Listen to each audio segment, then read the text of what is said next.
We are back with another news video, and this is more specific to AEW outside of the one story about about WWE's pay-per-view model. Um, so we got that coming, and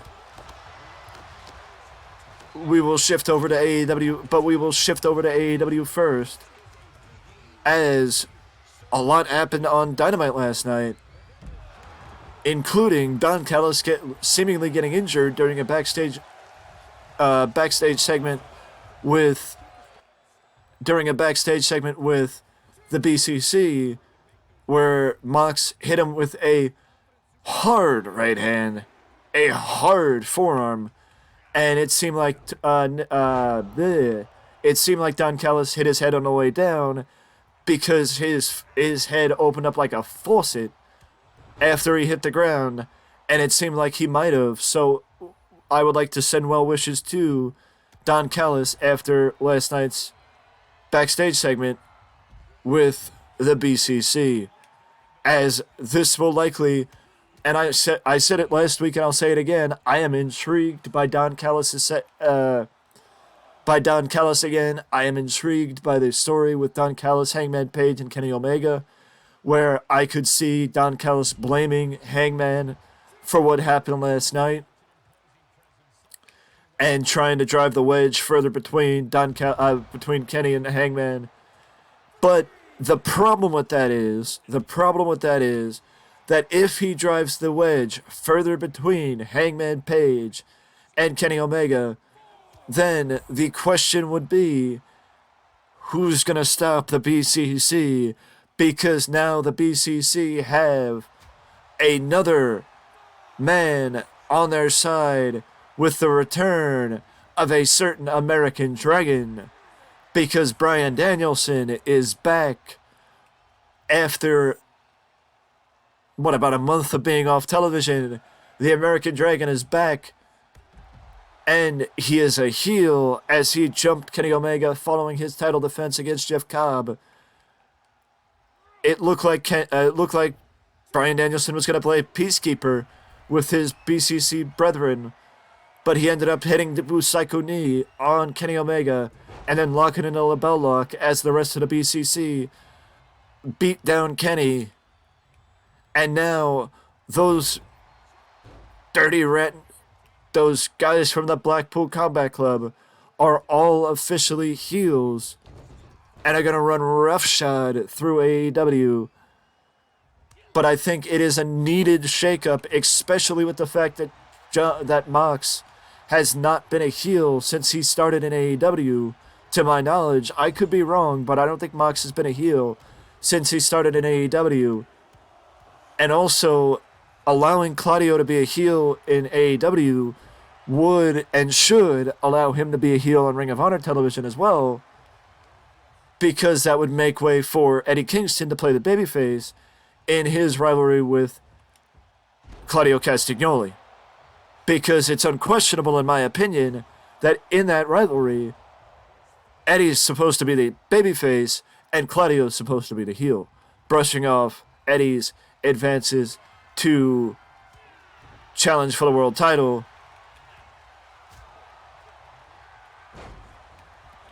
Brushing off Eddie's advances to challenge for the world title like he has.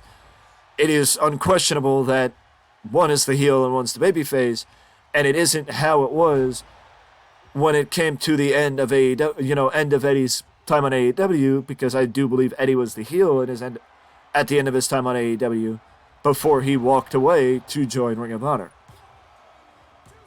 But outside of the BCC and outside of the questions with Ring of Honor, speaking of Ring of Honor though, Super Card of Honor takes place. And of course, speaking of Eddie Kingston and Claudio Castagnoli, tomorrow on pay-per-view is Super Card of Honor from Ring of Honor, and the main event is for the Ring of Honor World Championship. Eddie Kingston against Claudio Castagnoli. 15 years in the making. It is the first time in that time that Claudio and Eddie Kingston will be on opposite sides of the ring, and also Eddie's challenging for the world title. I don't know if that has happened in AEW where Eddie King, well, actually it has because he challenged Mox, but but Eddie is getting, in many respects, a world championship match that I think a lot of people feel like he's deserved for a very long time. And now we slide over to a bit of interesting news, and that is that Jim Ross on his podcast Grilling JR spoke about the spoke about the likelihood of CM Punk coming back to AEW, and Jim seems to believe that Punk will return. That he believes AEW needs CM Punk because they need CM Punk's star power, and that controversy creates cash. I firmly agree with Jim Ross in that regard. Controversy does create cash. AEW does benefit from Punk's star power, and Punk is an asset to AEW. But professional, the egos and all that nonsense, it would be a little hard for everybody to get past it. But with Punk still under contract with AEW, as long as he is under contract with AEW, I think that there will always be a possibility that CM Punk returns to AEW. As long as he's under contract with the company, I think there will always be a possibility that he will return to AEW. Simple as that. So I do agree with Jim Ross in every facet that I completely agree with JR in every facet of what he just said. Completely agree with him. Now we and we also slide over to a bit of news involving somebody else that is involved in the Supercard of Honor tomorrow, and that is Vikingo, El Hijo del Vikingo, the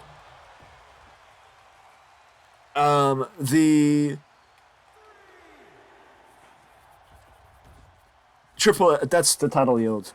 The Mega Champion down in AAA.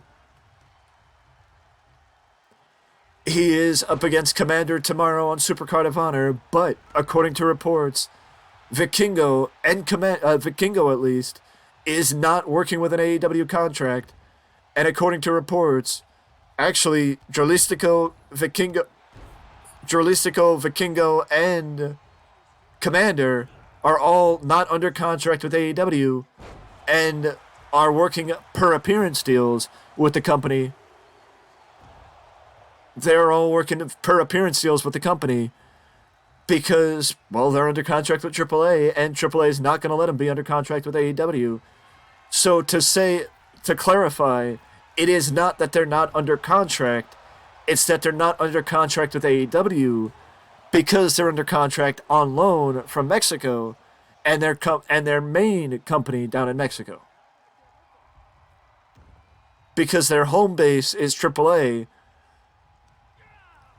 and that's why they're not under contract with AEW, because they're under contract with the company down in Mexico. But now we slide over to the last bit of news from WWE, and the last bit of news from WWE is an update on the reported news from yesterday, that Nick Khan said that WWE would be willing to rework their pay-per-view model if a media rights partner asked them to rework their pay-per-view model. I took that to mean that WWE would go back to their original pay-per-view model. But apparently that is completely wrong. WWE would not do that. WWE would instead do a similar thing to what the UFC does, and they would basically have a subscription scale where you would get certain things for one subscription, and then if you wanted the pay-per-views, you would have to pay a separate separate fee, not another subscription fee, just a separate fee for the pay-per-views, which I think is completely it's completely a moot point because there's a difference with UFC, and I might be wrong with this.